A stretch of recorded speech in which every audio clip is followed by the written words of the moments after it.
নবীজি বললেন, সাহাবীরা তোমরা শোনো, আল হাসান ওয়াল হুসাইন ইবনা, আমার হাসান আর হুসাইন আমার দুইজন বংশধরেরা, মান আহাব্বাহুমা ফাকাদ আহাব্বানি, এদেরকে যারা ভালোবাসবে তারা আমি নবীকেই ভালোবাসবে, আমি নবীকেই তারা ভালোবাসবে।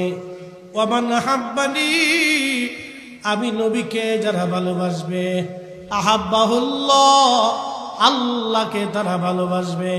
ওয়ামান আহাব্বাহুল্লাহ, আল্লাহকে যারা ভালোবাসবে, আদখালাহুল জান্নাহ, জান্নাহ, জান্নাহ, জান্নাহ, আল্লাহ তাদেরকে জান্নাতি, জান্নাতি, জান্নাতি বানাবে।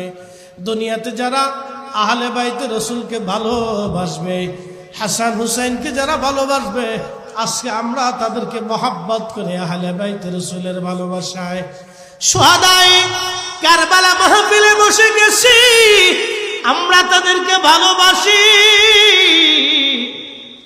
তাদেরকে শুধু ভালোবাসি না, আল্লাহ নবীকে ভালোবাসি। শুধু আল্লাহকে ভালোবাসি নাই, নবীকে ভালোবাসি রে, আল্লাহকে ভালোবাসি। তার মানে বোঝা গেল আমরা আল্লাহর ডানপন্থী দল, জান্নাতি দল, জান্নাতি দল। একবার জোরে বলা যাবে কি আল্লাহু আকবার? আমরা কোন দল? ডানপন্থী দল, জান্নাতি দল, জান্নাতি দল। চানগাঁওবাসী মনোযোগ দিবেন, পরের লাইনে নবীজি বলেন, ওমান আবগাদাহুমা ফাকাদ আবগাদানি, এদেরকে যারা কষ্ট দিবে তারা আমি নবীকে কষ্ট দিবে। ওমান আবগাদানি আবগাদাহুল্লাহ, আমি নবীকে যারা কষ্ট দিবে তারা আল্লাহকে কষ্ট দিবে।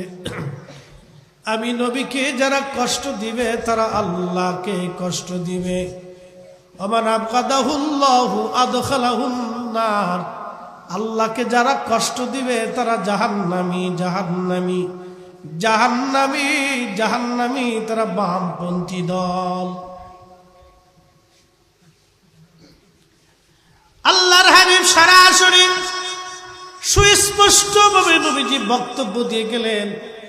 তাহলে মাঝে বোঝা গেল আমরা সুন্নি, আহলে সুন্নাত ওয়াল জামাত যারা, আমরা আহলে বাইতে রাসূলকে ভালোবাসি এবং তাদেরকে সর্বোচ্চ সম্মান শ্রদ্ধা আমরা করি এবং তাদের ভালোবাসা নিয়ে আমরা কবরে যাওয়ার চেষ্টা করি। আল্লাহ যেন তৌফিক দেয়, সকলে বলেন আমিন। এই ভালোবাসার বহিঃপ্রকাশ হচ্ছে এই ধরনের সেমিনার, মাহফিল, কষ্ট, পরিশ্রম। একটা প্রোগ্রাম সাজাইতে অনেক পরিশ্রম, অনেক দিনের চিন্তা চেতনা থাকে, অনেক দিন ধরে এই ম্যানেজমেন্টের জন্য এটা রূপরেখা প্রণয়ন করতে হয়। এটা একদিনে সম্ভব হয় না, অনেকজনের মেধা ব্যয় করতে হয়, অনেকজনের পরিশ্রম করতে হয়। তারপরে এটা শেষ হওয়ার শেষ ব্যক্তি পর্যন্ত, তাবারক দেওয়া শেষ পর্যন্ত এটা ম্যানেজমেন্ট যার যার জিনিস তার তার কাছে সম্পূর্ণ বুঝিয়ে দেওয়ার মাধ্যমে সমাপ্ত হয়। এটার পিছনে যে অর্থ, যে মেধা, যে পরিশ্রম, যে শারীরিক শ্রম, যে ঘাম ঝরানো, এটা ভালোবাসার একটা বহিঃপ্রকাশ। তাই আমি যে ভালোবাসি তার একটা রূপরেখা। প্রিয় উপস্থিতি, শুহাদায়ে কারবালার আলোচনা অনেক দীর্ঘ, অনেক বড় লম্বা, ইতিহাসের বিতর্কতাও অনেক বিরাট। আমি ওই দিকে যাব না। কোন বিতর্ক বিষয় আপনাকে নিয়ে, এটা আমাদের কাজ না। আইম্মা ইকরাম সমাধান দিয়ে গেছেন সাহাবা ইকরামের ব্যাপারে। তারা আল্লাহর দরবারে অনেক সম্মানিত, তাদের কোনো বিষয়ে আমাদের আঙ্গুল তোলা যাবে না, কলম ধরা যাবে না, বক্তব্যও দেওয়া যাবে না। খুবই মনোযোগ দিয়ে কথা শুনবেন।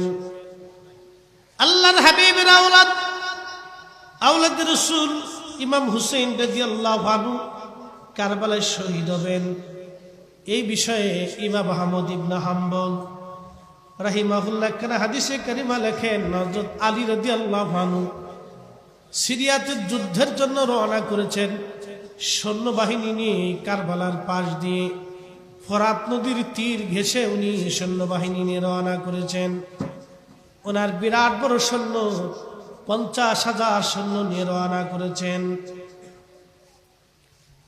ঠিক কারবালাতে যাওয়ার পরে হযরত আলী রাদিয়াল্লাহু আনহু তিনি ঘোড়ার পিঠ থেকে নেমে গেলেন। ওইখানে এক ধরনের গাছ ছিল, গাছের নাম হামজাল। এই হামজাল গাছের পাশে গেলেন, ওইখানে যাই নামাজ বিছিয়ে তিনি নামাজ আদায় করলেন।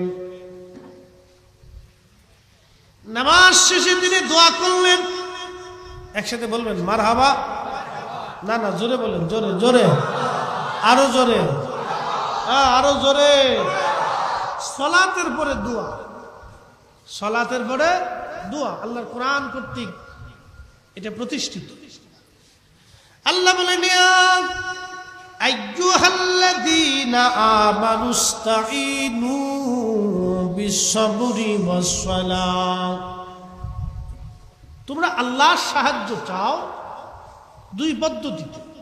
এক পদ্ধতির নাম হচ্ছে সবর, ধৈর্য, আর এক পদ্ধতির নাম হচ্ছে সালাত, নামাজের মাধ্যমে। এখন কিভাবে সাহায্য চাবেন যে নামাজ পড়েই চলে যাবে?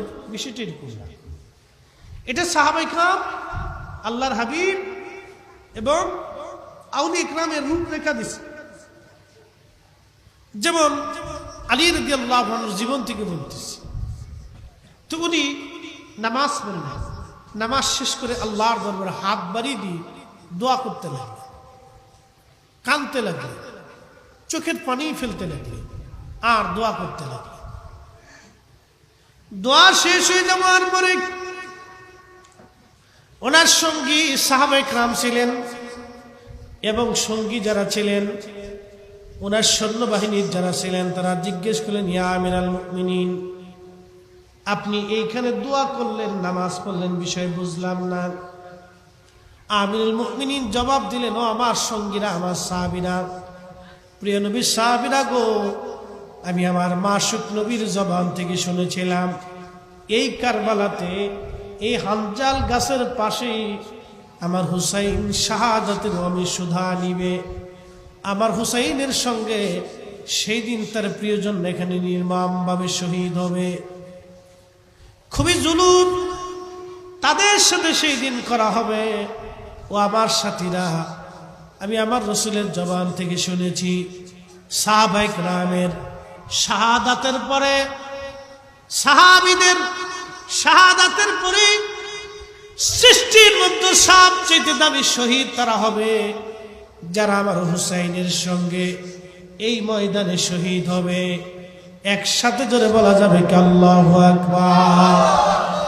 আমার হুসাইনের সাথে এই ময়দানে যারা শহীদ হবে তারা সাহাবায়ে কেরামের শাহাদাতের পরে আল্লাহর দরবারে সবচেয়ে দামি শহীদ হবে। সাথীরা, তোমরা যদি ওই সময় বেঁচে থাকো আর কারবালায় যদি তোমরা থাকো, তাহলে শুনে রাখো আমার হুসাইনের পক্ষ সেই দিন তোমরা নেবে। আমার হুসাইনের ডানে বামে পিছনে দাঁড়ায় তোমরা জিহাদ করে শহীদ হবে। ওই সময় আমার হুসাইন থাকবে হক। হযরত আলী কাররামাল্লাহু আজ বলতেছে, ও সাথীরা, যদি তোমরা সেই দিন বেঁচে থাকো অথবা কারবালাতে উপস্থিত থাকো, তাহলে আমার হুসাইনের পক্ষ নিবে। তার ডানে বামে পিছে থেকে তার সাথে পক্ষ নিয়ে যুদ্ধ করবে, লড়াই করবে, শহীদ হবে। আহলে বাইতে রাসূল, আওলাদে রাসূল হযরত ইমাম হুসাইন রাদিয়াল্লাহু আনহু শহীদ হবেন, কথাটা আল্লাহর নবী বহু আগে বলে গেছেন। বলে, হুজুর, তাহলে এত বছর পরে আমাদের কান্নার প্রয়োজন কি? উনারা এত সম্মানিত ছিলেন আল্লাহর দরবারে। যদি বলতেন, রব, এত কষ্ট করে আমি শাহাদাত নেব না, আল্লাহ সাহায্য করতেন আসমান থেকে বৃষ্টির পানি দিয়ে আহলে বাইত রাসূলের কলিজা ঠান্ডা করে দিতেন। কিন্তু আমার মালিক আমার আল্লাহ এই ঘটনাটা কেন ঘটাইলেন? উম্মতে মুহাম্মাদের জন্য কিয়ামত পর্যন্ত পরীক্ষা। কে আমার রাসূলের আওলাদকে মহব্বত করে, কে ভালোবাসে? যারাই কিয়ামত পর্যন্ত হুসাইনি মহব্বতের চোখের পানি ছেড়ে তিনাদের মহব্বত নিয়ে যারা চোখের পানি ছাড়বে এবং আদর্শ গ্রহণ করবে, কিয়ামতের ময়দানে আমার রব আমার আল্লাহ তাদের গোলাম বানাইয়া হাসরের ময়দানে তাদের সঙ্গে আমার আল্লাহ একত্রিত করে দিবে। একবার জোরে বলা যাবে কি সুবহানাল্লাহ। সালাতুন ইয়া রাসূলুল্লাহ আলাইকুম, সালামুন ইয়া হাবিবাল্লাহ, সালাতুন ইয়া রাসূলুল্লাহ আলাইকুম, সালামুন ইয়া হাবিবাল্লাহ। ইতিহাস বড় নির্মম, বড় কঠিন। মক্কা অথবা আরবে যারা থাকেন বা চাকরি করছেন বা গেছেন, তারা জানেন যে আরবের হাওয়াটা রুক্ষ। এটা নাক দিয়ে শ্বাস প্রশ্বাসের সাথে ঢুকলে ভিতরে শুকায় ফেলে, জিহ্বা শুকায় যায়, গলা শুকিয়ে যায়, লাঞ্চ শুকায় আসে। এই জন্য পানিটা অত্যন্ত প্রয়োজনীয়। আরবে তেলের চেতে পানির দাম বেশি অথবা সমান সমান। তো মনোযোগ দিয়ে, পানিটা অত্যন্ত গুরুত্বপূর্ণ আরব দেশের জন্য, একবারে বেশি গুরুত্বপূর্ণ।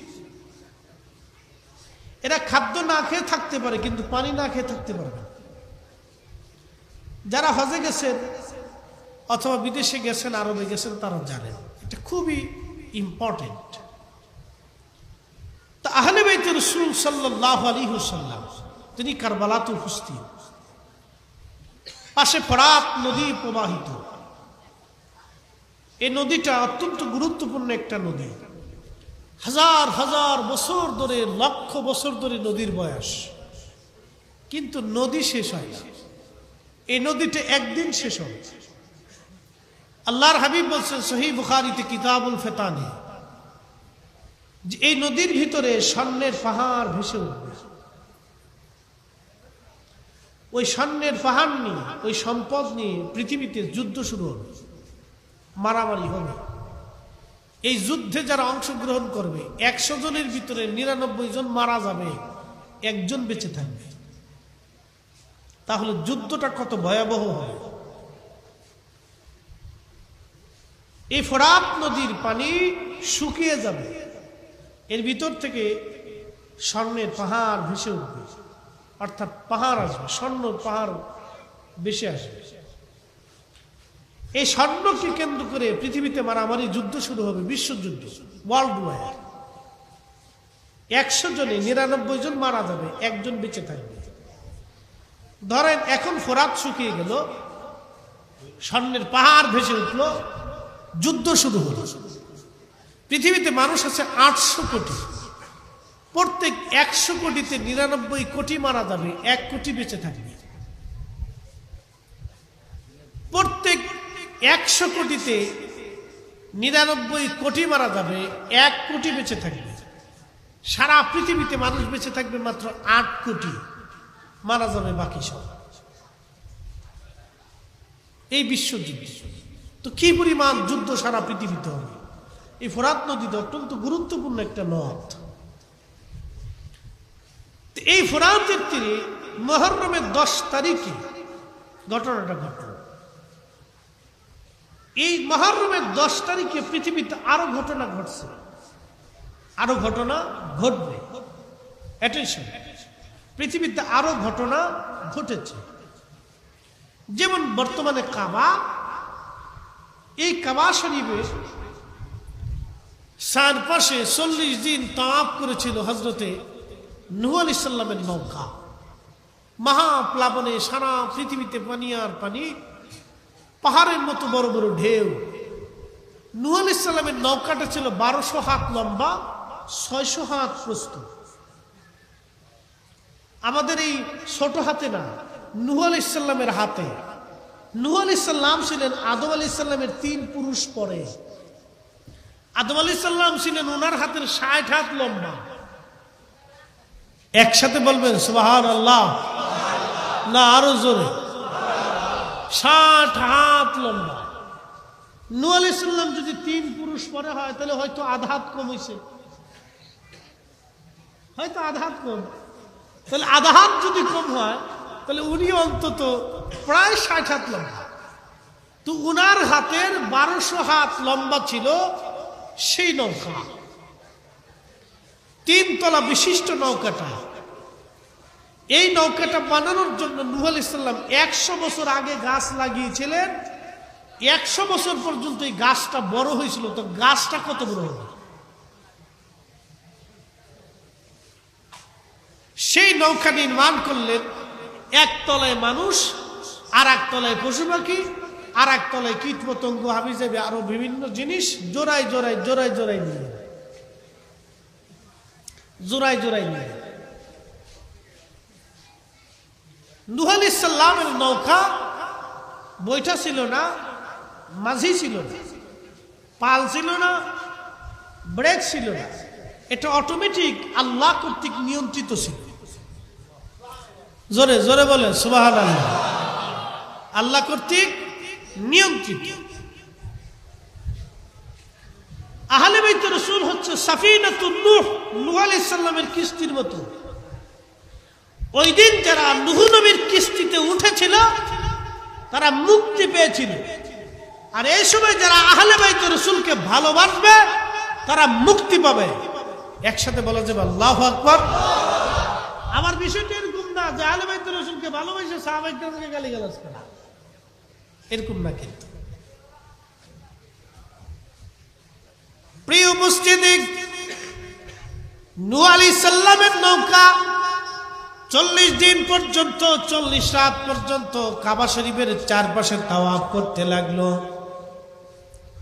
কাবার চারপাশে নূহ আলাইহিস সালামের নৌকা তাওয়াফ করতে লাগলো। তাওয়াফ শেষে পবিত্র পাহাড় জুদ, জাবালে জুদ, যে জুদ পাহাড়ের কথা আল্লাহর কোরআনে আসছে, এই জাবালে জুদের উপরে নূহ আলাইহিস সালামের নৌকাকে আল্লাহ বসায় দিলেন। পানি শুকিয়ে গেল। যেদিন নূহ নবী পৃথিবীতে অবতরণ করলেন সেই দিনটা ছিল এই মুহররম মাসের 10 তারিখ। আসতে হয়ে গেল না সুবহানাল্লাহ? আরো জোরে বলেন সুবহানাল্লাহ। ইব্রাহিম খলিলুল্লাহ আগুনের ভিতরে, নমরুদের আগুনে, ইরাকের বাগদাদে 40 দিন পর্যন্ত আগুন জ্বলে। 40 দিন পর্যন্ত আগুন জ্বলল। এই আগুন থেকে 40 দিন পরে ইব্রাহিম আলাইহিস সালাম বের হয়ে আসলেন। যেই দিন তিনি বের হইলেন সেই দিনটা ছিল মুহররম মাসের 10 তারিখ। একবার জোরে বলা যাবে কি আল্লাহু আকবার? এখানে হাজি কেউ আছেন না? হাজি সাহেবরা তো অনেকে আছেন ইনশাআল্লাহ। অথবা যারা ওমরা করছেন, মক্কায় গেছেন। মাকাম ইব্রাহিম, ইব্রাহিম আলাইহিস সালামের পায়ের দাগ পাথরের উপরে এখনো আছে। ইব্রাহিম আলাইহিস সালাতুস সালামের পায়ের দাগ পাথরের উপরে এখনো আছে। বলে এই মাকামটা কি? এই পাথরটা ইসমাইল আলাইহিস সালাম এনে ইব্রাহিম আলাইহিস সালামের পায়ের নিচে দিলেন। পাথর নরম হয়ে গেল। ইব্রাহিম আলাইহিস সালাম ওই পাথরের উপরে পা রেখে রেখে কাবার পাথর গেঁথেছিলেন, ফিট করছিলেন, কাবা নির্মাণ করছিলেন। কাবা শরীফে ওই পাথরে ইব্রাহিম আলাইহিস সালামের পায়ের দাগ লেগে গেছে। আমার দিকে তাকান। যদি ইব্রাহিম আলাইহিস সালাম জুতা পায়ে থাকতেন তাহলে ওই পাথরে জুতার দাগ লাগতো। আমার দিকে তাকান। যদি ইব্রাহিম আলাইহিস সালামের পায়ের দাগ এখনো আছে, যদি উনি জুতা পায়ে থাকতেন তাহলে জুতার দাগ থাকতো, পায়ের দাগ থাকতো না। তার মানে তিনি কাবা শরীফ নির্মাণ করেছিলেন খালি পায়ে। কোন পায়ে? খালি পায়ে। কিন্তু বড় দুঃখ এবং আফসোস, আমি এবছর হজে দেখলাম মুসলমানরা তাওয়াফ করে জুতা পায়ে। ছি ছি ছি। এই আব্দুল ওয়াহাব মসজিদ গোষ্ঠী ইসলামটাকে রুচিহীন করে দিয়েছে। এটা রুচি সম্মত ইসলামটাকে রুচিহীন করে দিয়েছে। যা 1450 কেন লক্ষ বছরের ইতিহাসে জুতা পাই দিয়ে কেউ তাওয়াফ করছে কোনো প্রমাণ নাই। এখন হাজিরা জুতা পায়ে তাওয়াফ। আশ্চর্য, দেখলে লজ্জা করে।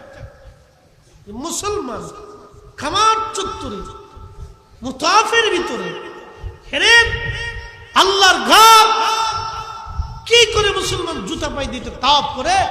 যে মুতাফের ভিতরে 360 জন নবীদের মাজার আছে, কাবার দরজার সামনে হযরত ইসমাঈল আলাইহিস সালামের পবিত্র রওজা আছে, নূহ আলাইহিস সালামের মাজার শরীফ এই মুতাফের ভিতরে আছে। আশ্চর্য। এগুলি দিন দিন দিন দিন মুসলমানদের রূহ নষ্ট করে দেওয়া হচ্ছে। রূহ নষ্ট হয়ে গেছে।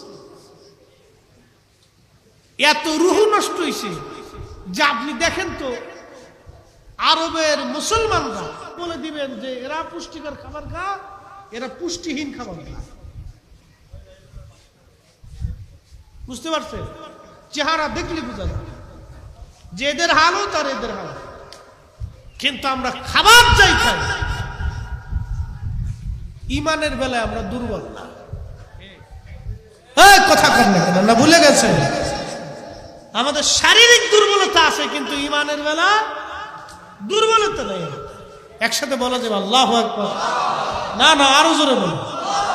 অথচ এই আরব সারা পৃথিবী দখল করে ইসলাম প্রতিষ্ঠিত করেছে। সে আরব রাষ্ট্র জিমিয়ে গেছে, পোল্ট্রি মুরগির মতো হয়ে গেছে।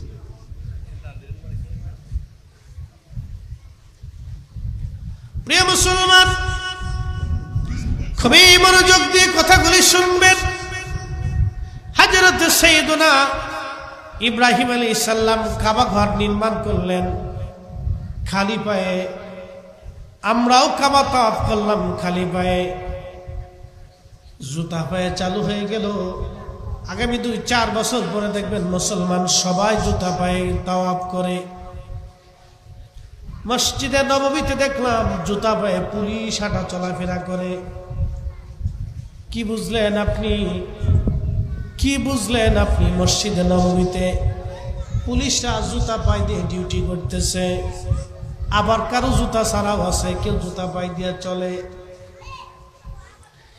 বলবেন হুজুর এইগুলি কি ফরজ ওয়াজিব? না না, ফরজ ওয়াজিবের কথা বলতেছি না। আজকে একটা ঘটনা শোনাই। 470 বছর পরে 530 হিজরির ঘটনা। 470 বছর পর ইমাম হুসাইন শহীদ হয়ে গেলেন। 470 বছর পরে বর্তমান যে ফিলিস্তিনে যুদ্ধ হয়, এই গাজার নাম আগে ছিল আসকালান। এই গাজার আগে নাম ছিল আসকালান। এই আসকালানে ইমাম হুসাইন রাদিয়াল্লাহু আনহুর কর্তৃত মস্তক মোবারক কেটে নিয়ে সুদূর ইরাকের কারবালা হয়ে, কুফানগর হয়ে, সিরিয়ার দামেস্ক হয়ে ওই পবিত্র মাথা মোবারক সমাহিত করা হলো সিরিয়ার ওই ফিলিস্তিনের আসকালান শহরে। শুনবেন, বুঝে যাবেন। কারো বিরোধিতা করার জন্য আসিনি, আপনাকে বোঝানোর জন্য আসছি। সঠিক ইসলামটা আহলে সুন্নাত ওয়াল জামাতের ভিতরে পাবেন, অন্য কোথাও নেই। রুহুওয়ালা ইসলাম যদি পেতে চান তো কাদেরিয়া, তো চিশতিয়া, তো নকশবন্দিয়া, তো মুজাদ্দিদিয়া এগুলির ভিতরে পাবেন। আর রুহুবিহীন ইসলাম যদি পেতে চান তাহলে ওইটা ওই আব্দুল ওয়াহাব মসজিদ দলে চলে যান। শুধু নামাজ পড়ে বাড়ি চলে যাবেন, ও পর্যন্ত শেষ, আর কিচ্ছু নেই। আবার এখন সুন্নত আগে পরে এগুলি বাদ দিয়ে ফেলতেছে। দোয়া তো নাই, দুরূদ শরীফ তাদের কাছে একটা বুঝার মতো মনে হয়। আল্লাহ রসুলের শান গাইলে তাদের শরীরে চুলকায়। ব্যাধি, বিরাট বড় ব্যাধি। এই ব্যাধি একবারে আপনার কি বলে ক্যান্সারের চেয়ে ভয়াবহ ব্যাধি। ক্যান্সারেরও চিকিৎসা আছে, কিন্তু এই ব্যাধির কোনো চিকিৎসা নেই। এর জাহান্নাম ছাড়ার কোনো চিকিৎসা নেই। কষ্ট হতেছে আপনাদের? কেবল 1:45 বাজে, 4টা না বাজলে কেন আর শেষ হয়? একসাথে বলেন আল্লাহু আকবার। না বেশি করবো না, আমি ঠান্ডা টনসিলে ব্যথা, কথা বললে ব্যথা করে, তারপরেও করতো। গত বছর আসি নাই, এক বিরাট বড় ঝামেলা। আমাদের দরবার শরীফে থাকতে হয়। সাহেবজাদারা বললেন যে অবশ্যই থাকতেই হবে আপনাকে।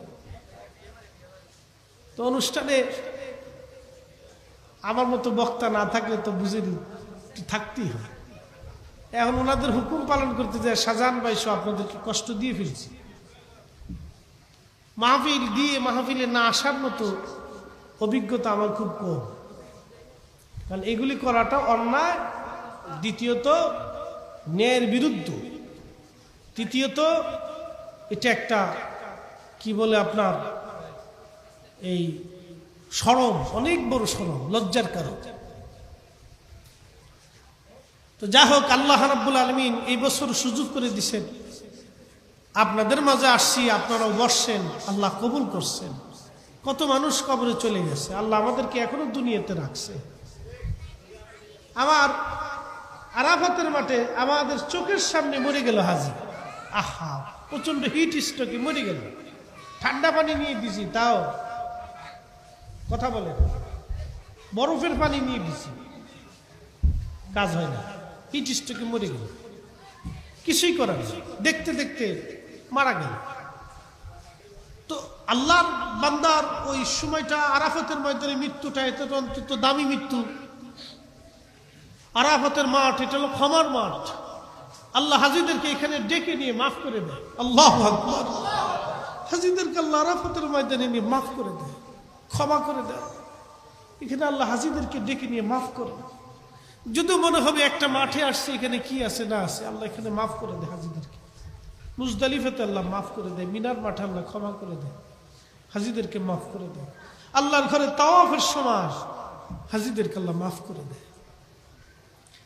অত্যন্ত গুরুত্বপূর্ণ জায়গা। তো দেখতে দেখতে মানুষ মারা গেছে। তো এইরকম আমাদের মৃত্যু হতে পারতো, বা আপনারা আমরা চলে যেতে পারতাম। আল্লাহ আমাদেরকে বাঁচায় এখানে রেখে দিয়েছে, হুব্বে রাসূলের মহব্বত একটু বসার তৌফিক দিয়েছেন। এই জন্য আল্লাহর দরবারে শুকরিয়া করে আবারও বলেন আলহামদুলিল্লাহ।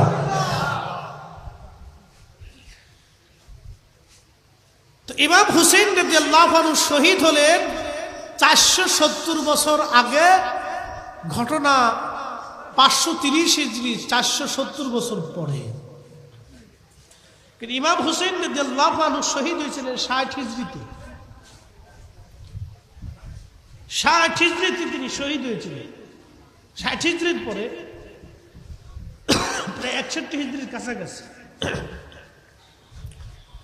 তো ইমাম হুসেইন রাদিয়াল্লাহু আনহুর মাথা মোবারক বর্তমান গাজা শহর, নাম ছিল আসকালান। ইতিহাসটা একটু জেনে যাবেন যুবক ভাইরা, সবাই সহ যে যেই মানসিকতার বা মতের আছেন। এই চান্দগাঁওতে বিভিন্ন ধরনের মানুষ আছেন, আমার মায়েরা আছেন, আমার বোনেরা আছেন। বাসাবাড়িতে থাকলেও যদি মাইকের আওয়াজ যায়, আপনারা কথাটা শুনবেন। ইমাম হুসেইন কিন্তু শুধু সুন্নিদের না, ইমাম হুসেইন প্রত্যেকটা মুসলমানের সম্পদ। কথা কোন ঠিক কিনা? উনি শুধু আমাদের না, প্রত্যেকটা মুসলমান ইমানদারের সম্পদ। উনি, ওনাকে ভালোবাসা প্রত্যেকটা ইমানদারের দায়িত্ব। প্রত্যেকটা মুসলমানের দায়িত্ব ওনাকে মহব্বত করা। হযরত আওলাদে রাসূল ইমাম হুসেইন রাদিয়াল্লাহু আনহু শহীদ হয়ে যাওয়ার পরে 470 বছর পর বর্তমান গাজা, এটার নাম ছিল আসকালান, খ্রিস্টানরা দখল করে নিয়ে গেল। এখন বর্তমানে ইহুদিরা দখল করে নিয়েছে, তখন খ্রিস্টানরাও দখল করে নিয়েছিল। এই বাইতুল আকসাকে কেন্দ্র করে পৃথিবীতে কত যুদ্ধ হয়েছে তার হিসাব নাই। কত কোটি মানুষের জীবন গেছে তার হিসাব নাই। বহু মানুষের জীবন এই বাইতুল আকসার আশেপাশে জীবন চলে গেছে। এই আসকালান খ্রিস্টানরা দখল করে নিয়ে যাওয়ার পরে মিশরের যিনি বাদশা ছিলেন তিনি চিন্তা করলেন, খ্রিস্টানদের অধীনে আমাদের সাইয়্যিদ, জান্নাতের যুবকদের সর্দার, আওলাদে রাসূল ইমাম হুসেন রাদিয়াল্লাহু আনহুর মাথা পরে থাকবে, উনার মাথা মোবারক ওইখানে থাকবে, তা হয় না। উনি আসকালান অর্থাৎ ফিলিস্তিনের খ্রিস্টান যিনি গভর্নর ছিলেন তার কাছে ইনি প্রস্তাব দিলেন, আমাদের সাইয়্যিদের পবিত্র মাথা আপনি আমাদের কাছে দিয়ে দেন। তো খ্রিস্টান প্রধান তিনি বললেন, মাথা নিয়ে যাবেন, নিয়ে যান, ওটা তো আমাদের কোনো প্রয়োজন নাই, কিন্তু আমাদেরকে অর্থ দেওয়া লাগবে। বলে কত টাকা দিব?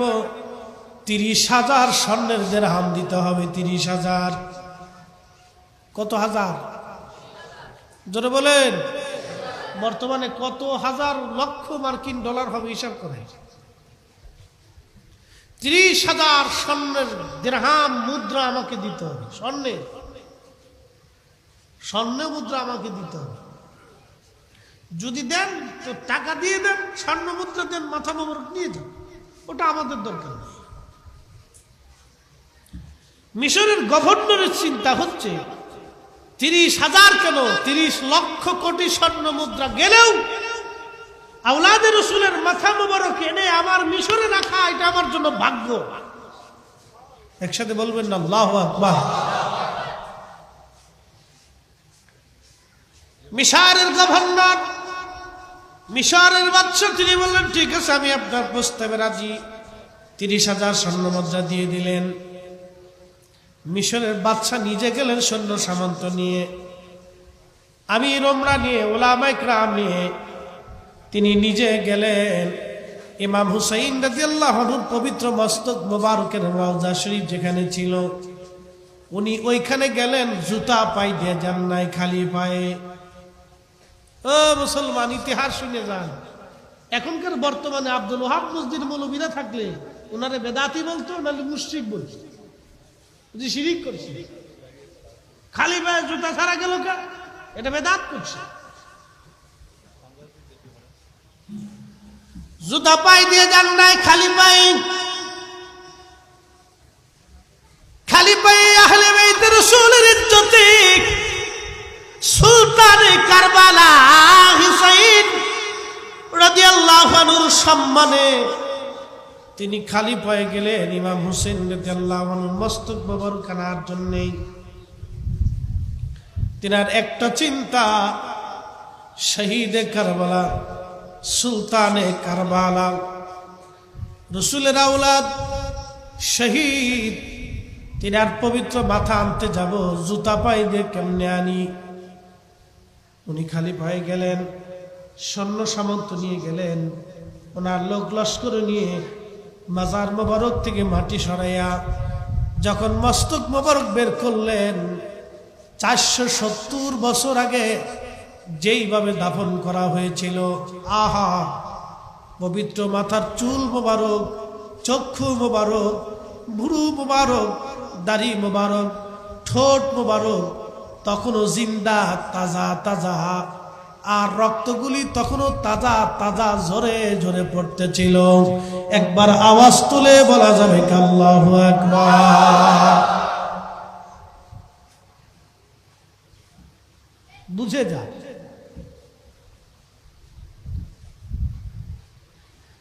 চারশো 470 বছর পরেও তখন হুসাইনের পবিত্র মাথা মোবারক জিন্দা। কর্তৃত মাথা মোবারক তখনও জিন্দা। খুশবু এত সুন্দর, এতই চমৎকার খুশবু আসতে লাগলো, এতই চমৎকার খুশবু। আহারে জান্নাতের খুশবু গুলি 470 বছর পর ওনার মাজার থেকে তখন আসতেছিল জিন্দা খুশবু। যদি কোনোদিন উহুদে যান, ঠিকানা দিয়ে যায়, দিনে যাবেন না রাত্রিবেলা যাবেন। যদি কোনোদিন উহুদে যান, উহুদের একটা অংশ আছে উহুদ পাহাড়।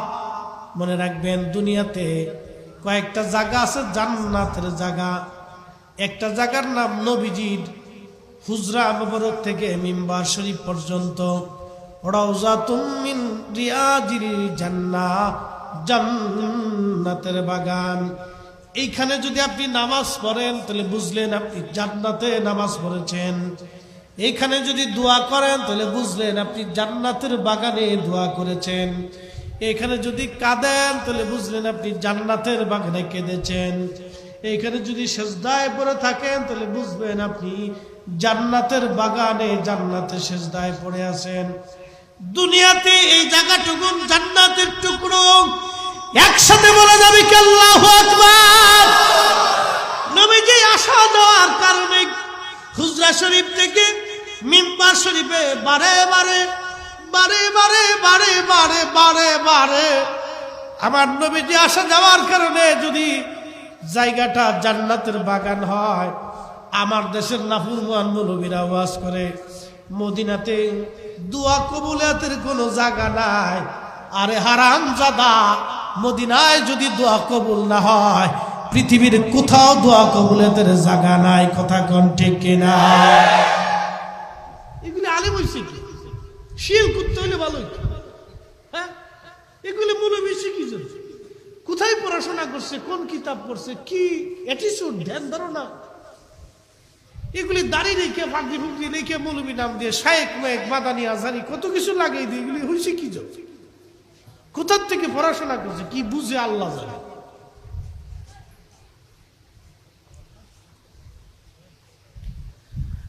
নবীর উম্মত শুনিয়া যান, প্রিয় নবী বলতেন উহুদ আমারে ভালোবাসে, আমি উহুদরে ভালোবাসি। আলা বাবি বিন আবওয়াবিল জান্নাহ, উহুদ জান্নাতের পাহাড়। সুবহানাল্লাহ বলবেন না? যদি কোনোদিন কোনো পাহাড় দেখে নিজের কলিজা ঠান্ডা করতে চান তো উহুদের দিকে তাকাবেন। এটা দুনিয়ায় জান্নাতের পাহাড়, ও দুনিয়ার থেকে নবীকে ভালোবেসে জান্নাতের সার্টিফিকেট নিয়ে গেছে। আল্লাহু আকবার। সহিহ বুখারী হাদিস। রাসূল বলতেন উহুদ আমাকে মহব্বত করে, আমি নবী তাকে মহব্বত করি। সার্টিফিকেট কথা না তো। আলা বাবি মিন আবওয়াবিল জান্নাহ, সে জান্নাতের পাহাড়, সে জান্নাতে চলে যাবে। উহুদ শুধু দুনিয়াতে উহুদের উপর দাঁড়ায় রয়েছে সেটা না, সে জান্নাতে ওই অবস্থায় জান্নাতের পাহাড় হয়ে থাকবে। একমাত্র কারণে নবী ভালোবাসার জন্য, নবী ভালোবাসার জন্য। মুসলমান খুব মনোযোগ দিবেন, উহুদ জান্নাতের একটা পাহাড়। এই উহুদে পাহাড়ে প্রিয় নবীজি যেখানে দন্ত মোবারক শহীদ হয়েছিল সেইখানে একটা মসজিদ আছে। ওই মসজিদে নবীজি আসরের নামাজ এবং মাগরিব পড়েছিলেন। এরপরে কাফেররা নবীকে আক্রমণ করলো। আক্রমণ করার পরে আল্লাহর হাবিবের দন্ত মোবারক কেটে গেল, শহীদ হয়ে গেল, মাথা মোবারক ফেটে গেল। প্রিয় নবীজি রক্ত ঝরতেছিল। আল্লাহ নবীর সাহাবী ছিলেন হযরতে মালিক ইবনে সানানা, রক্ত মোবারক চেটে চেটে খেয়ে ফেলতে লাগলেন। সাহাবীরা ডেকে বলল, মালিক রক্তগুলি ফেলে দাও, তুমি কি জানো না রক্ত পান করা হারাম? মালিক ইবনে সানানা বলল, সাহাবীরা রে, আমি মালিক জিন্দা থাকতে নবীজি রক্ত জমিনের মধ্যে আমি পড়তে দিতে পারি না। চেটে চেটে খেয়ে ফেলতে লাগলেন। নবীজি ডাকতে বলে, সাহাবীরা রে, দুনিয়াতে তোমরা যদি জান্নাতি মানুষের চেহারা দেখতে চাও, আমার মালিকের চেহারার দিকে তাকায় দেখো, সে জান্নাতি।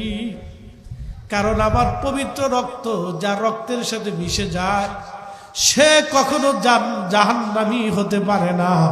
এই দেহ, এই রক্ত কখনো জাহান্নামে যেতে পারে না। একবার জোরে বলা যাবে কি ইয়া রাসূলুল্লাহ? পাগল ছাগল বলে কি যে মদিনায় বলে দোয়া কবুলের জায়গা নেই। নবীর বারগাহে যদি দোয়া কবুল না হয় তো পৃথিবীর কোথায় দোয়া কবুল হবে? বলে কি? সেইখানে মসজিদ বানানো আছে, পরিপূর্ণ না। তুর্কিরা নির্মাণ করছিল পাথর দিয়ে, এটা মসজিদের রূপে তৈরি করে রাখছে। সেই মিম্বার শরীফ যেখানে আল্লাহর হাবিব মেহরাব নামাজ পড়েছে, ওখানেই দন্ত মোবারক শহীদ হয়েছিল। জিব্রাইল এসে সাহাবায়ে কিরাম নিয়ে নবীজিকে চলে গেলেন উহুদের সেই মাঝখানে পাহাড়ের এক কোনায় ফাঁকা জায়গা, পাহাড়ের এক কোনাতে পাথর আলাদা হয়ে পাহাড়ের ফাঁকা ছোট্ট একটু জায়গাতে নবীজিকে নিয়ে গেলেন। সেইখানে বিশ্রাম করানোর জন্য এখানে নিয়ে যাওয়া হলো। আমার দিকে তাকান, গুরুত্বপূর্ণ। ওইখানে নিয়ে গেলেন। সাহাবীরা ভাবলো নবী নাই, নবী বুঝি উহুদে শহীদ। সারা মক্কায় খবর হয়ে গেল, সারা রাত্র নবীকে পাওয়া যায় নাই, কারণ নবীকে ওইখানে গোপনে নিয়ে রাখা হলো। মদিনায় জানাজানি হলো নবী নাই, নবী শহীদ হয়ে গেছে। কিন্তু আল্লাহর হাবিব ওইখানে চিকিৎসাধীন ছিলেন। আহা, রাত্রিবেলা ওইখানে যাবেন। আমরা রাত্রিবেলা গেলাম, যখনই উঠলাম ভিতর থেকে জান্নাতের খুশবু আসতে লাগলো। আল্লাহু আকবার। মাহফিল সাক্ষী, নিজের চোখ কান আর নিজের নাসিকাকে অবিশ্বাস করার কোনো সুযোগ নাই। ওইখানে নামাজ পড়লাম, মিলাদ শরীফ পড়লাম, আমরা দোয়া করলাম, দুরূদ শরীফ পড়লাম, কান্নাকাটি করলাম। সিমেন্ট দিয়ে জায়গাটা এখন ঢেকে দেওয়া হয়েছে, বন্ধ করে দেওয়া হয়েছে, ভিতরে ঢুকতে দেওয়া হয় না। জানালার মতো ফাঁকা, ভিতরে পাথর, কিছুই নাই ওখানে। আতরের কোনো গোডাউন নাই, মানুষও যেতে পারে না। কিন্তু সুগন্ধ আসে কোথা থেকে? এমন দামি সুঘ্রাণ পৃথিবীর কোন আতরে নাই। 1450 বছর আগে রসুল করিম, রসুলে পাক ওইখানে বিশ্রাম করাতে 1450 বছর পরে ওখান থেকে জান্নাতের ঘিরান আসে। আমার রসুলের ঘিরান যদি 1450 বছর পর পাওয়া যায়, তাহলে বোঝা গেল আমার রসুলকে যারা নিজেদের মতো মনে করে, এই আকীদা যাদের আছে, তাদের মতো ভ্রান্ত বলদ পৃথিবীর জমিন আর কেউ হতে পারে না। কথা বলেন ঠিক কিনা? কি করে বুঝাবেন বলেন তো? এই কোরআন হাদিসের দলিল দিলে বোঝেন, যেটা বাস্তব থেকে দিয়ে দিলাম। দীর্ঘ সময় এখানে বসা ছিলাম, দোয়া করছি, কান্নাকাটি করছি, মিলাদ শরীফ পড়ছি, দুরূদ শরীফ পড়ছি, নফল নামাজ পড়ছি, শাহ পড়ছি।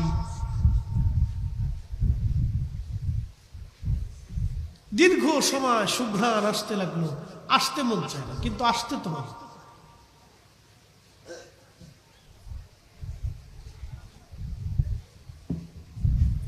প্রিয় মুসলমান, খুবই মনোযোগ। ইমাম হুসেইন রাদিয়াল্লাহু আনহুর পবিত্র মস্তক কারবালার ময়দানে ওরা কেটে ফেললো, দেহ মুবারক থেকে আলাদা করে ফেললো ওরা। বর্ষার আগে বিধাইল, বিধাইয়া ইয়াজিদের সৈন্যরা আনন্দ করতে লাগলো।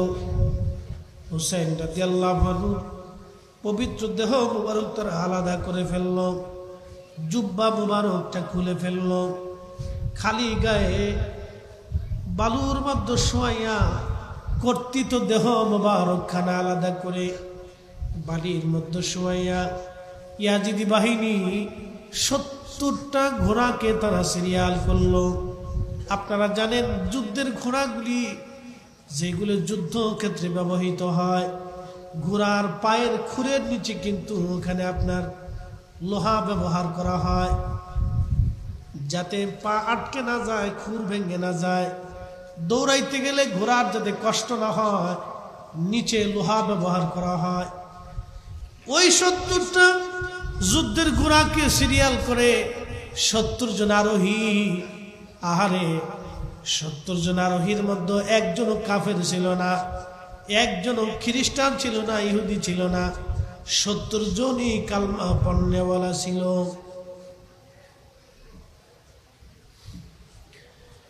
এই আদিনী শূন্য 70 জন ঘোড়ার পৃষ্ঠে চড়িয়া খণ্ডিত দেহ মুবারক আওলাদের রাসূল যার পবিত্র নাভি মুবারকের নিচ থেকে পা মুবারক পর্যন্ত একবার আল্লাহর হাবিবের সাদৃশ্য ছিল। আর ইমাম হাসান রাদিয়াল্লাহু আনহু নাভি মুবারক থেকে একবারে মাথা মুবারক পর্যন্ত আল্লাহর নবীর ছিল 16 আনাই। ইমাম হাসানকে কেউ যদি দেখতো তাহলে ভাবতো রাসূল করিম স্বয়ং আসতেছে। আল্লাহর হাবিবের সম্পূর্ণ চেহারা ইমাম হাসান পেয়েছিলেন, আর নিচের অংশটা ইমাম হুসাইন রাদিয়াল্লাহু আনহু পেয়েছিলেন। মাথা মোবারক আলাদা করা হলো, খণ্ডিত দেহ মোবারক বালির উপরে শোয়াইয়া 70টা ঘোড়া সিরিয়াল করে তারা দাবড়াইতে লাগলো। ঘোড়ার পায়ের আঘাতে আঘাতে ইমাম হুসাইন রাদিয়াল্লাহু আনহু শরীর মোবারক দলিত মলিত হচ্ছিল, চামড়া গোশতগুলি ছিঁড়ে ছিঁড়ে যাচ্ছিল, খসে খসে পড়ে যাচ্ছিল। হযরত যায়েনব রাদিয়াল্লাহু আনহু সহ্য করতে না পেরে দৌড়াইয়া ভাইয়ের লাশ মুবারক ইমাম হুসাইন রাদিয়াল্লাহু আনহু দেহ মুবারকের পাশে দাঁড়াইয়া মদিনা শরীফের দিকে তাকাইয়া তিনি কাঁদতেছিলেন আর ডাকতেছিলেন, ইয়া মুহাম্মাদ ইয়া মুহাম্মাদ ইয়া রাসূলুল্লাহ। ইমাম ইবনে কাসির আল বাদার মধ্যে লেখেন তিনি এইভাবে কাঁদতেছিলেন। কেঁদে কেঁদে মদিনার দিকে তাকে তিনি কাঁদেন আর বলেন, নানা গো, পুবালি বাতাসগুলি কারবালায় আপনার হুসাইনের দেহ মুবারকে ধুলাবালি ছড়ায়। নানা গো, আপনার উম্মতরা কেমন আচরণ করে আপনি দেখেন, যাদের গায়ে মাছি মশা কোনোদিন তুমি বসতে দাও নাই, যারা কাঁদলে তুমি নানা সহ্য করো নাই, যারা ক্ষুধার্ত থাকলে তুমি নানা খাবার খাও নাই। হযরত যায়েনব ওইখানে দাঁড়াইয়া ভাইয়ের লাশ মুবারকের পাশে দাঁড়াইয়া আপন কলিজার টুকরা বোনটা মদিনার দিকে তাকায়া নানার দিকে তাকায় কাঁদতেছিলেন।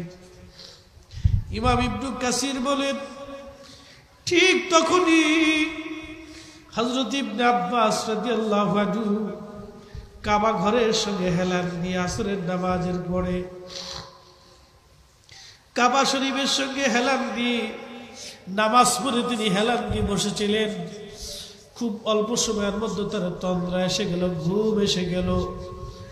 ঘুমের মধ্যে তিনি দেখতেছেন আল্লাহর হাবিবের পবিত্র হাত মুবারকের মধ্যে রক্ত, প্রিয় নবীজির গা মুবারকের মধ্যে ধুলাবালি, আল্লাহর হাবিবের চুল দাড়ি মুবারক এলোমেলো, জুব্বা মুবারকে ধুলাবালি।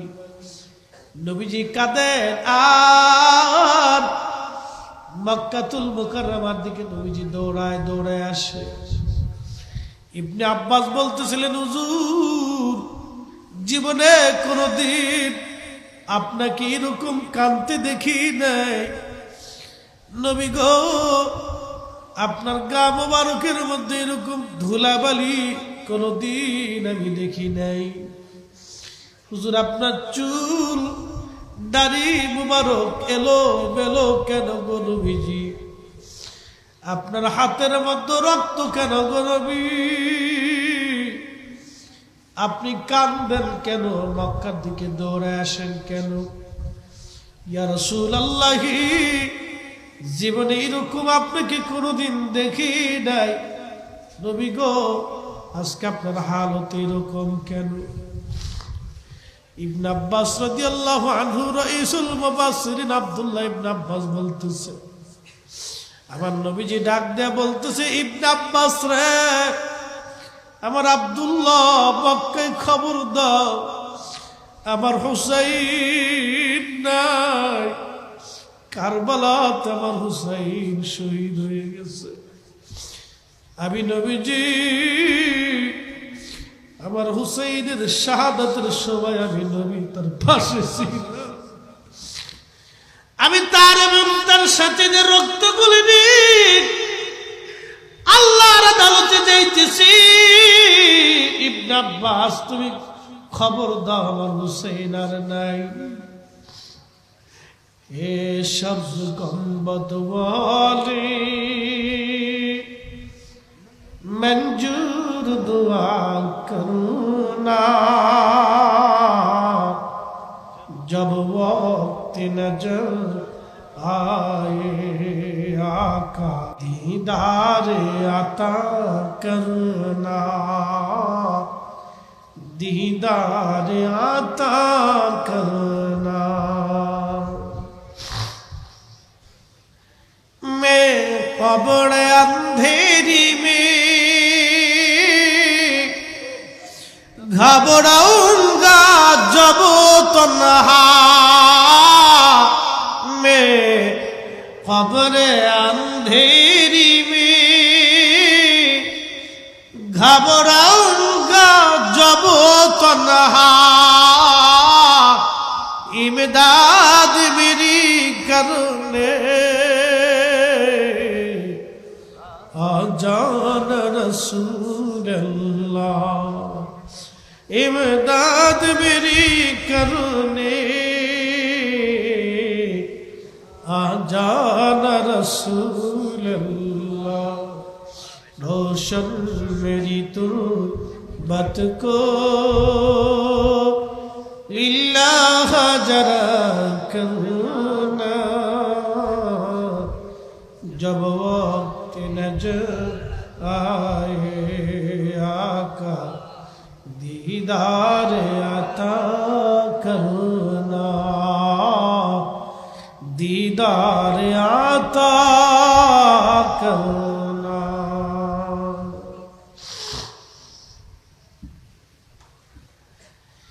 আবার নবী ডাকতে বলতেছে ইবনে আব্বাস খবর দাও মক্কায় আমি নবীজি তার শাহাদাতের সময় পাশে ছিলাম।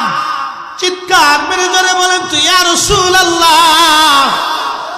আহা নবীজি মদিনার থেকে কারবালায় আহলে বাইত রাসূলের শাহাদাতের সময় যদি নবীজি তার পাশে থাকে আমরা অধম মিসকিন গুনাহগার আশিক রাসূলদের শাহাদাতের সময় আবার প্যারা নবীজি আশিক রাসূলদের ইন্তেকালের সময় অথবা তাদের কবরে রাহমাতুল লিল আলামিন তশরিফ গ্রহণ করে তাদের কবরগুলিকে ফুল বাগান বানায় দিয়ে যায়। কি কথা বলেন ঠিক কিনা? তো আহলে বাইত রাসূলের শাহাদাতের 22 দিন পরে মক্কায় খবর আসলো যে ইমাম হুসেইন শহীদ হয়ে গেছেন কারবালাতে। নির্মম ভাবে তাকে শহীদ করা হয়েছে। বড় কঠিন এই সময়টা, আজকের এই রজনীটা, আজকের এই রাত্রটা ইমাম হুসেইন রাদিয়াল্লাহু আনহুর পরিবারের জন্য বড় বেদনার রজনী ছিল। বুঝতে পারতেছেন যে কেউ বাঁচা ছিল না, শুধু পুরুষ সদস্যের ভিতরে ইমাম জয়নুল আবিদিন রাদিয়াল্লাহু আনহু একা বেঁচে ছিলেন। এই রাতটা তাদের জন্য বিভীষিকার রাত ছিল, বড় কষ্টের রজনী ছিল। 10ই মুহররম দিন যে রাত্রিবেলা। শোনেন, যাদের অন্তরে ইশকে রসুল আছে তারা এই দিনটাকে, রাতটাকে বড় কষ্টের এবং বেদনার দিন ও রাত হিসেবে গ্রহণ করে নেয়। আমাদের আমল নাই, তাহাজ্জুদ নাই, ফরজ নাই, সুন্নত নাই, কিছু নাই। মেহশরের মাঠে আল্লাহর দরবারে পেশ করার মতো কিছু আমাদের নাই। হুব্বে রাসূলের চোখের পানি দিয়ে যদি আল্লাহর দরবারে একটু আশা করা যায়, আমাদের কিছু নেই। রাসূলের মহব্বতের চোখের পানি দিয়ে যদি একটু আশা করা। সুনান ইবনে মাজাত একটা হাদিসে কারীম আসছে, শুনে যান আজকে চোখের পানির দাম কত। আল্লাহর হাবিব বলছেন, ও আমার উম্মত, আমার উম্মতের চোখের পানি মাছির মাথার পরিমাণ, তার চাইতে কম সংখ্যক পানি চোখের কোনা দিয়ে একটু বে পড়ার সাথে সাথে বান্দার জীবনের সব গুনাহকে আল্লাহ মাফ করে দেয়। না আসতে হয়ে যায়।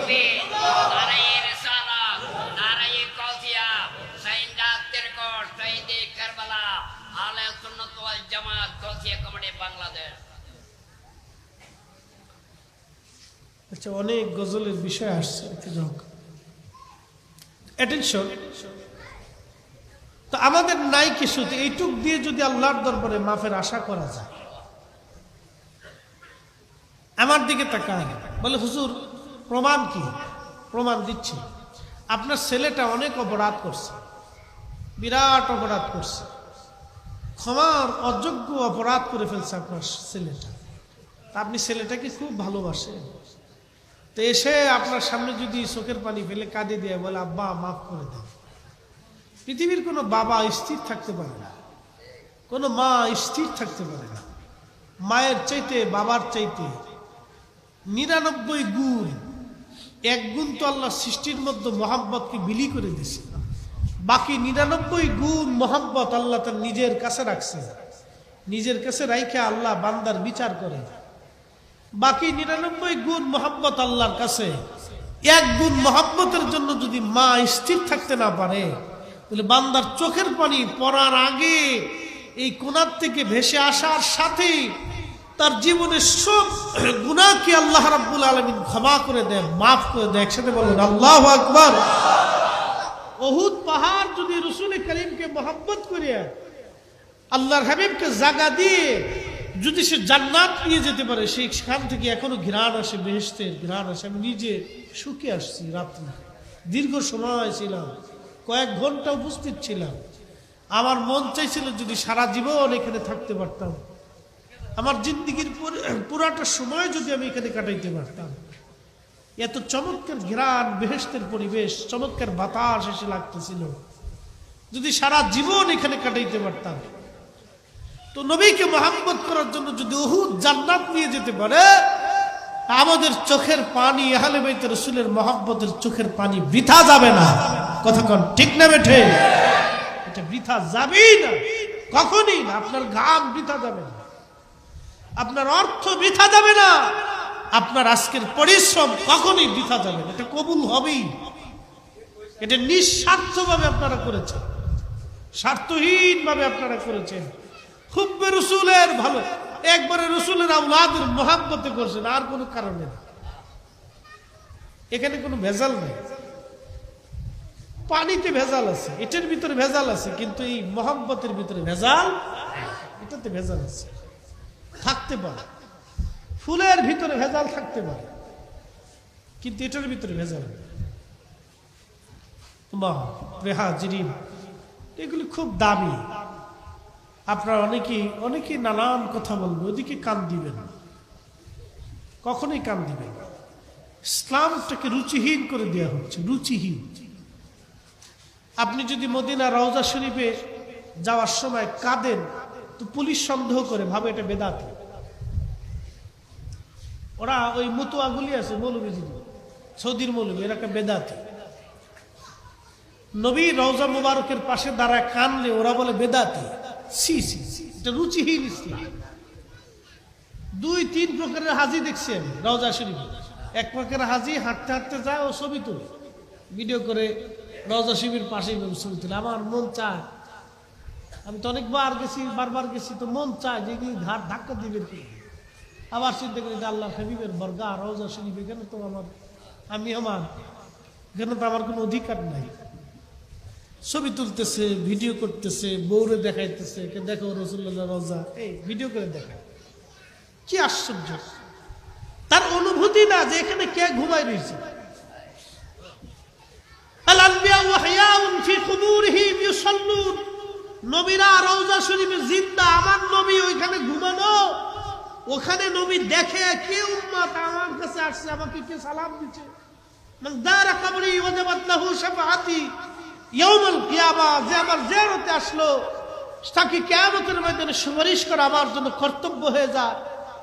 ইমাম তাকিউদ্দিন সুবকি শিফা ও সাকামের ভিতরে আরো লেখছেন, নবীজি বলেছেন আমার ইন্তেকালের পরে আমার জিয়ারতে যে আসবে, সেজন্য হায়াতের জীবনে আমার সাথে সাক্ষাৎ করে গেছে। না না হলো না তো, আরো জোরে বলতে হবে আল্লাহ।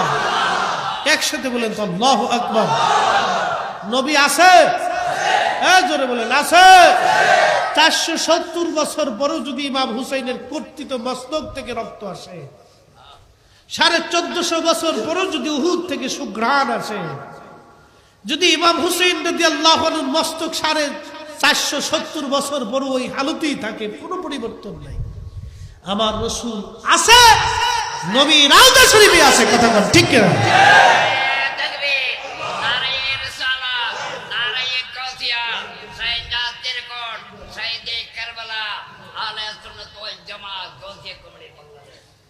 খুব মনোযোগ দিয়ে আল্লাহর হাবিব আছেন। ওইখানে যে হাজির আদব কি? কোন হাজি আছে শুধু সালাম দিত, তার আর কোনো অনুভূতি নেই। কিন্তু কিছু হাজি আছে যারা ওইখানে গেলে আর স্থির থাকতে, ওখানে যায়, দাঁড়ানোর তো সুযোগ নেই, দাঁড়াইলে তো অন্য হাজিদের কষ্ট হবে, এই জন্য হাঁটতে হাঁটতে যে সালাম দিয়ে দোয়া করে চলে যেতে হয়। কোনো হাজি আছে পাশে গেলে আর নিজেকে স্থির রাখতে পারে না, কাঁদতে থাকে, চোখের পানি আসতে থাকে, ওরা একটা বেদাতি। যাদের রুহু জিন্দা তাদেরকে বানাইছে বেদাতি, আর যাদের রুহু মরে গেছে ওরা হইছে হক্কানি। সরে হইছে এখন মাতুব্বর, আর মাতুব্বর হইছে চোর। বুঝতে পারছেন? জমজমের পানি হয়েছে ডুপ্লিকেট, আর বুড়িগঙ্গার পানি হয়েছে অরিজিনাল। বুড়িগঙ্গার পানি যারা অরিজিনাল মনে করে এমন যেমন গাধা, জমজমের পানিকে যারা নষ্ট মনে করে এমন যেমন গাধা। ঠিক নবীজি রওজা মুবারকে নবীর মুহাব্বতে চোখের পানি যারা আসে তাদেরকে যারা বেদাতি বলে, ওরাও এরকম গাধার ঘরের গাধা। কথা কোন ঠিক কিনা? গাধার ঘরের গাধা। ইসলামটাকে রুচিহীন করা হচ্ছে আজকে, ইসলামটাকে মেরে ফেলে দেওয়া হচ্ছে।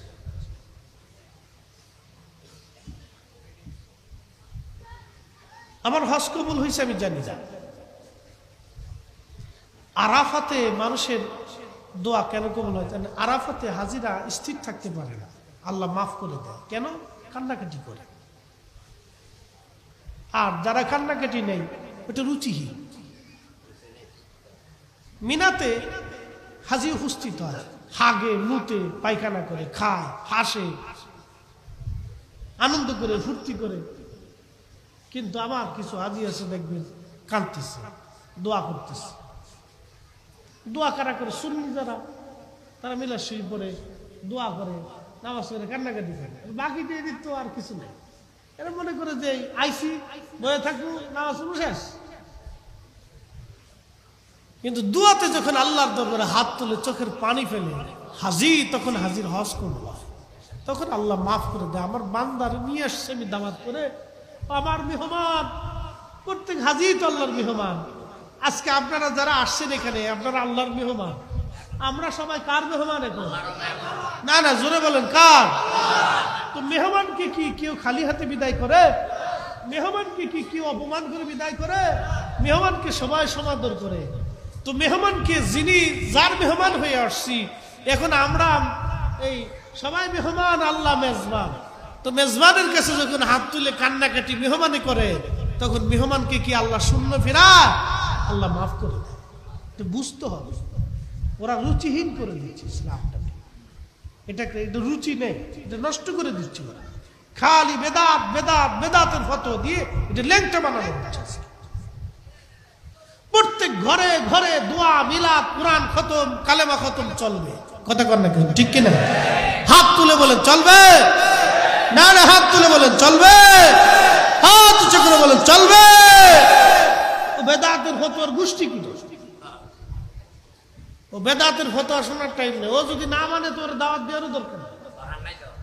আমার কথা ক্লিয়ার, যে মিলাদ শরীফ পড়বে না, কোরআন খতম মানে না, দোয়া মানে না, ওর দাওয়াতও দেওয়ার দরকার। কি কথা ক্লিয়ার না? ভেজাল আছে? এর দাওয়াত দিয়ে ঘরের ভিতরে ভেজাল বাঁধানোর দরকার নাই। ভাই তোর জায়গায় তুই থাক, তোর দরকার নাই। যে মানে ও রিক্সাওয়ালা, দিন মজুর, গরিব, সামান্য শ্রমিক, ওরা দাওয়াত করে ঘরের মধ্যে নিয়ে আসেন, ভালো মন্দ খাওয়াই দেন, এটা একবারে বেশি হকা দেয়। কি কথা কর না? বেশি হকা দেয়। ওরা দাওয়াত করে আদর করে নিয়ে এসে আদর করে খাওয়াই দেয়, বেশি হকা দেয়। ওরা আদর করে খাওয়াই মহব্বত করে খাওয়াই দেন, দোয়া খের করাই দেন, কান্নাকাটি করুক, কোরআন খতম দিক, নবীর দুরূদ সালাম চলুক। আল্লাহ আমাদের প্রত্যেকের তৌফিক দান করুন, সকলে বলে আমিন। প্রিয় উপস্থিতি, শুহাদায়ে কারবালার আলোচনা তো অনেক বড় দীর্ঘ এবং খুব কষ্টের, বেদনা। তারপরও আপনাদের সামনে সামান্য উপস্থাপন করেছি। আপনাদের হৃদয়ে রক্তক্ষরণ হয়েছে, চোখে পানি আসছে, এতটুকুনটাই যদি আল্লাহ আমাদেরকে ক্ষমা করে দেয়, জীবনে কিছুই কোনো ইবাদত কবুল হবে আমার গ্যারান্টি নেই। কোনটা কবুল হবে জানি না, নাও হতে পারে, কিন্তু চোখের পানিটা এটা বৃথা যাইতে পারে না। এই পানিটা আমি দুনিয়ার প্রধানমন্ত্রী হওয়ার জন্য ফালাই নেই, রাষ্ট্রপতি হওয়ার জন্য ফালাই নেই, প্রধান সেনাপতি হওয়ার জন্য ফেলাইছি না। এই পানিটা খুদ আল্লাহ রসুলের মহব্বতেই পড়ছে, এখানে কোনো ভেজাল নাই। জমজমের পানিতে যেমন ভেজাল নাই, আমার চোখের পানি, আমাদের রসুলের মহব্বতের চোখের পানিটা, এখানে কোনো ভেজাল নাই। আপনি কাঁদতেছেন, আল্লাহ আমার এখন অর্থনৈতিক দুরবস্থা, খুব কষ্টে আছে, আল্লাহ টাকা পয়সা দেও। আপনি টাকার জন্য কাঁদতেছেন। আল্লাহ আমি অসুস্থ আছি, এখন তুমি আমার শেফা দিয়ে দাও, শেফার জন্য কাঁদতেছে। আল্লাহ ছেলেটা চাকরি পেতেছে না, ছেলেটা ব্যবসা হয় না, ছেলেটা বিদেশ গেছে, অসুবিধার ভিতরে আছে, আল্লাহ আমার সন্তানটা তুমি দয়া করো। সন্তানের মহব্বতে কাঁদতেছে। একটা টাকার মহব্বত, সুস্থতার মহব্বত, সন্তানের মহব্বত। আর রসুলের মহব্বতে যখন কাঁদবেন, এই কান্নার ভিতরে কোনো ভেজাল নাই, এটা স্বয়ং আল্লাহ রসুলের জন্য নিবেদিত, এখানে কোনো ভেজাল নাই। শাহাদাতে কারবালার মহব্বতে কাঁদছেন, এখানে কোনো ভেজাল নাই, এটা একবারে নির্ভেজাল, কোনো ভেজাল নাই। তো যে পানির ভিতরে ভেজাল নাই, যে কান্নার ভিতরে ভেজাল নাই, বোঝা গেল এটা কবুল হবেই, এটা কখনো বৃথা যেতে পারে না। কতক্ষণ ঠিক কিনা? উহুদ পাহাড় জান্নাতে চলে গেছে কান্না করিয়া। উস্তুনে হান্নানা নবীজি রওজা শরীফ, মিম্বার শরীফ এখনো যেখানে আছে, মিম্বার থেকে রওজা শরীফ পর্যন্ত জান্নাতের বাগান, রিয়াজুল জান্নাতে, ওই মিম্বার শরীফের নিচেই উস্তুনে হান্নানা একটা মরা কাঠ কান্না করে সে বেহেশত নিয়ে গেছে, নবীজির খুশিতে সে জান্নাত নিয়ে গেছে। কাসুয়া উট আল্লাহর হাবিবকে বহন করে করে সে আল্লাহর হাবিবের সাথে কান্না করে জান্নাত নিয়ে গেছে। বুঝতে পারছেন? এগুলি বৃথা যাবে না, এগুলি বৃথা যাবে না। এই যে আজকের মাহফিলটা বৃথা যাবে না। এই জন্য আপনারা হুব্বে রসুলের মহব্বত রাখবেন, সাহাবায়ে কেরামকে শ্রদ্ধা সম্মান করবেন। যে মাসালা আপনারা বুঝেন না সেদিকে আপনারা আগাবেন না। দুর্ভেদ্য মাসালা এগুলি থেকে আপনারা সরিয়ে থাকবেন।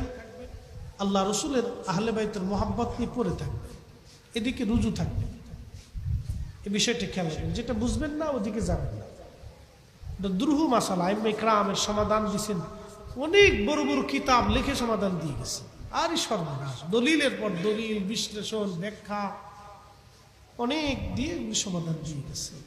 তো যাই হোক, আউলিয়া, আতকিয়া, নুজাবা, নুকাবা, আখের আবদাল, চার মাযহাব, চার তরিকা যেদিকে থাকবে আমরা সেদিকে থাকবো। কথা বল ঠিক না বেঠে?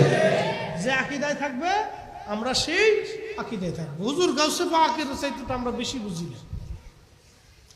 মুজাদ্দিদ আল ফিসানি সিরহিন্দি, খাজা বাবা আজমিরি, বাকি বিল্লাহ, বাহাউদ্দিন নাসরুল বুখারী, ইমাম আযম আবু হানিফা, ইমাম শাফি, ইমাম হাম্বলি, ইমাম মালিক রাহিমাহুল্লাহ, ওনাদের মতো আমরা বুঝি না। তো অতএব ওনারা যেভাবে সমাধান দিচ্ছেন আমরা সেভাবে থাকবো। আর আহলে বাইত রাসূলের মহব্বতে নিজেকে নিমজ্জিত রাখবো। আল্লাহ আমাদেরকে আহলে বাইত রাসূলের মহব্বতে থাকার তৌফিক দিক, সকলে বলেন আমিন। আল্লাহর আইন, রাসূলুল্লাহর সুন্নাহর উপরে নিজের জীবনকে পরিচালনা করব, জীবনকে সুন্দর করে তুলব। যুবক যারা আছেন আপনাদেরকে বলতেছি, শোনেন, এই মানুষের জীবন খুব অল্প সময়, অল্প সময় নিজের জীবনটাকে কাজে লাগাবেন, এটাকে নষ্ট করবেন না। এই সময়কে ব্যয় করে নষ্ট করে কালক্ষেপণ করবেন না, এটাকে কাজে লাগাবেন, পরিশ্রমে কাজে লাগাবেন। আজকে যারা উন্নত বিশ্ব আছে দেখবেন ওরা পরিশ্রম করে, ওরা বসে থাকে না, ওরা কাজকে ছোট মনে করে না, আমরা অনেক সময় কাজকে ছোট মনে করি। রিক্সাওয়ালাকে আমরা ছোট ভাবি, রিক্সাওয়ালাকে ছোট ভাবার কিছু নাই তো, সে হালাল রুজি করতেছে, সে হালাল রুজি করতেছে, সে রুজি করতেছে হালাল। আমার দেশে একজন বিসিএস ক্যাডার অথবা একজন ডাক্তার